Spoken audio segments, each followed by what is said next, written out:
اعوذ باللہ من الشیطان الرجیم، بسم اللہ الرحمن الرحیم، اللہم صلی علی محمد۔ السلام علیکم، امید ہے انشاءاللہ العزیز آپ سب خیریت سے ہوں گے۔ الحمدللہ میں بھی خیریت سے ہوں۔ دلی دعائیں آپ جہاں کہیں ہیں خوش اور آباد رہیں اپنے اپنے گھروں میں۔ آج میں ہماری روزمرہ ضرورت کی ایک جو اہم بات ہے اس کو شیئر کرنا چاہوں گی آپ سے۔ حضرت انس رضی اللہ عنہ سے روایت ہے کہ نبی اکرم صلی اللہ علیہ وآلہ وسلم نے کھڑے ہو کر پانی پینے سے منع فرمایا۔ قتادہ نے کہا، ہم نے پوچھا اور کھڑے ہو کر کھانا؟ تو حضرت انس رضی اللہ عنہ نے جواب میں کہا، یہ زیادہ برا اور گندا طریقہ ہے۔ صحیح مسلم کی حدیث ہے۔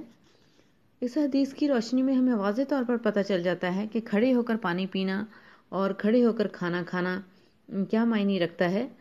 ہمیں چاہیے کہ ہم سنتوں پر عمل کریں اور نبی اکرم صلی اللہ علیہ وآلہ وسلم کے اسوہ حسنہ پر چلتے ہوئے ان باتوں کو چھوڑ دیں جو آپ صلی اللہ علیہ وآلہ وسلم نے منع فرمائی ہے۔ اصل میں ان میں ہمارے لیے ہی فائدہ ہے، ہمارے لیے ہی اس میں بہتری رکھی گئی ہے۔